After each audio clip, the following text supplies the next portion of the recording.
tu sais de quoi je parle dans l'islam?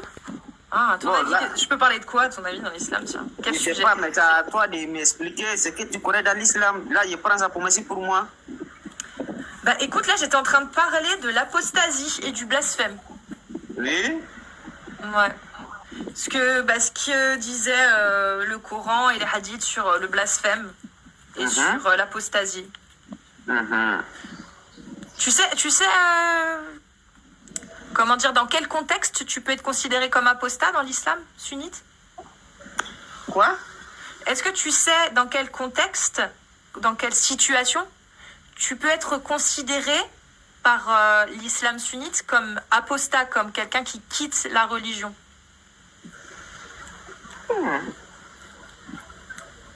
Je n'ai pas bien ceci, ce mot-là. Tu dis, c'est quelle condition qui peut envoyer l'homme? Apostat, c'est quelqu'un qui quitte la religion. Voilà, Et c'est ce que je dis. Ouais. Et dans l'islam C'est quoi qui sunnite... l'a poussé? Tu veux savoir c'est quoi qui l'a poussé pour quitter la religion? Non, je veux savoir si tu sais quel genre d'acte pourrait le faire passer pour un apostat aux yeux de la loi islamique. S'il faisait quelque chose ou s'il disait quelque chose qui pourrait le faire considérer comme ayant quitté sa religion. Non.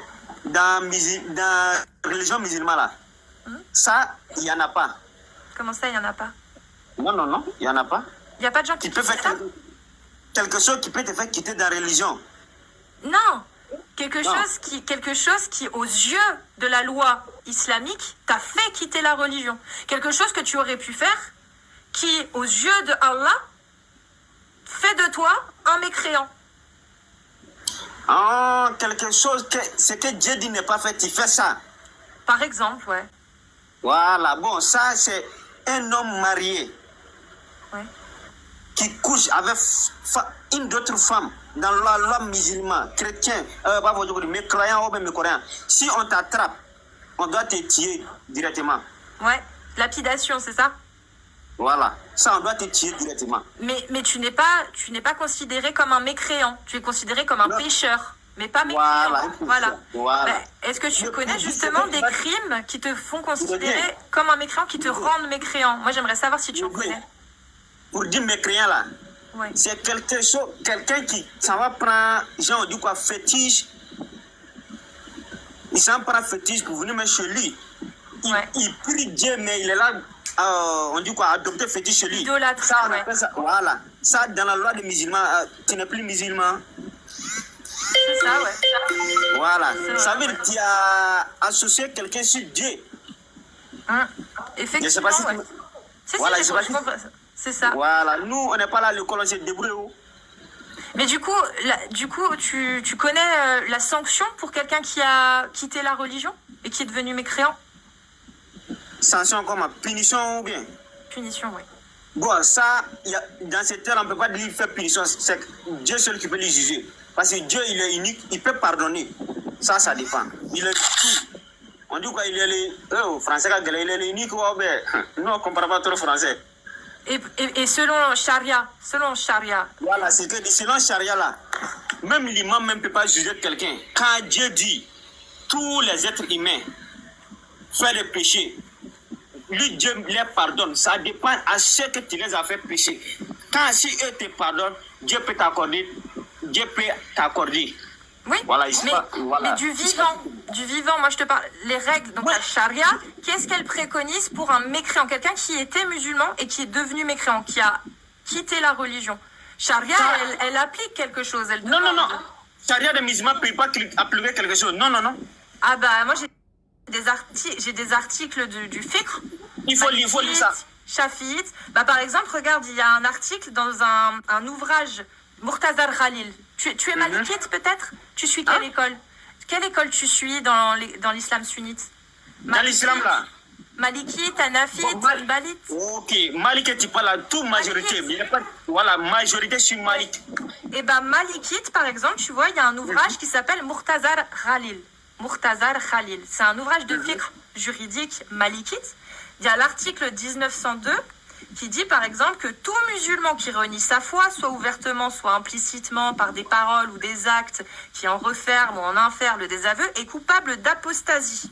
Et dans l'article en dessous, le 1907, c'est préconisé la mise à mort après 3 jours pour se rétracter. Donc quand quelqu'un est accusé d'apostasie, il a 3 jours, selon l'école malikite, pour redevenir musulman, refaire la shahada, etc. et se remettre dans le din. Sinon, au bout de ces 3 jours, il est mis à mort. Ça, c'est l'école malikite dans son ouvrage Murtazar Khalil. Entre autres, il y a aussi l'imam Malik qui en parle, qui le mentionne. Donc, c'est la charia, ça. C'est charia, c'est des textes juridiques. C'est charia, ça? Ouais. Bon, je vais t'expliquer une chose.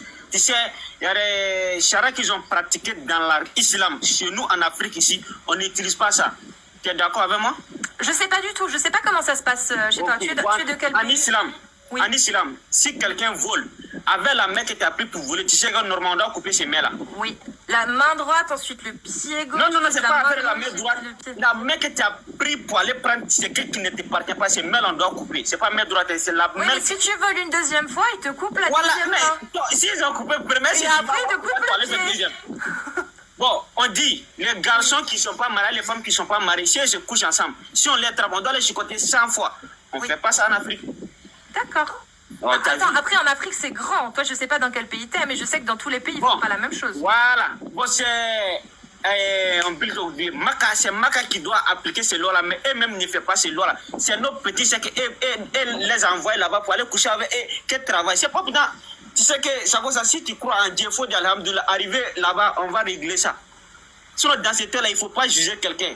Quand Dieu est unique, c'est lui seul qui peut pardonner. D'accord. Mais du coup, alors, les règles charia, toi, t'en penses quoi, par exemple? Il va t'expliquer une histoire. Ça ne va pas aller trop loin. Vas-y, dis-moi. Il y avait un mécréant plus un musulman. Ouais. Mécréant, là, lui, il ne prie pas, mais il faisait les dons, il faisait des biens pour les gens. Musulman, là, il faisait rien. Lui, en tout cas, quand il dit les musulmans, tout le monde le respecte, mais non, il ne fait rien. Dieu a fait un miracle pour montrer que ce n'est pas prière là qui fait que l'homme est musulman. Non. Prière là fait que nos foi n'a qu'à être diminuée. Il y a des trucs qu'il ne faut pas avoir fait. Quand tu crois en Dieu, il est le seul unique, c'est tout. Prophète Mohammed et son messager, alhamdoulilah, Dieu t'a fait grâce. C'est une jolie histoire, je reconnais. Voilà. Il vient. Donc, il vient. Quand un jour, les deux, ils ont eu un problème, ils sont partis dans le même hôpital. Le mécréant, il n'a pas l'argent. Le musulman, il n'a pas l'argent. C'est le mécréant qui finançait son traitement. Pourtant, les deux sont couchés dans le même lit. Dieu a fait une histoire que les deux sont décédés le même jour. Ils sont partis chez l'imam. L'imam dit, il n'y a pas de problème. Allez-y, creusez les tombes. On va les enterrer. Ils sont allés, ils sont divisés les deux groupes. Il y a un côté qui dit son groupe côté mécréant. Il y en a qui disent son groupe côté musulman. Quand ils sont allés côté musulman, là, s'ils ont mis pioche au sol, feu la sort. Côté mécréant, s'ils ont mis pioche au sol, les sort. Ils ont changé le code, ils sont trompés. Ceux qui sont ici côté mécréant sont venus ici côté musulman. Ceux qui sont ici côté musulman sont allés ici côté mécréant. Côté musulman, s'ils ont fait encore, feu sort. Ils sont partis demander l'imam. L'imam, on ne comprend pas. Hein. On allait creuser les tombes là, côté musulman là. Quand on creuse, c'est le feu qui sort. Mais côté mécréant, quand on creuse, c'est l'air qui sort. La terre est trop mou. L'imam les a dit, quand on dit Dieu ne peut pas, dans ces terres-là, on ne peut pas juger quelqu'un par son comportement. Car le Dieu seul qui peut juger l'homme par ce qu'il fait. Ouais. Lui, il était musulman, tout le monde le connaît, il y a des gens qui le respectent, d'autres, il était mécréant. Mais c'est quoi qui prouve ça? C'est ces gentillesses qu'il a fait à des gens que Dieu a jeté sur son tombe. Ça veut dire qu'il faut faire du bien pour demain. Oui, il n'y a que Dieu qui sait de toute façon ce qu'il y a dans les cœurs, c'est ça, qui renferme les cœurs. Même dans le musulman, quand tu vois les gens qui sont à la mosquée, quand ils viennent dire vis sa vie là, c'est pas à eux que tu donnes, hein. Tu donnes à les mécréants, à ceux qui... Oh non, je voulais attendre qu'ils finissent pour parler de l'esclavage. Je suis dégoûtée. Oh,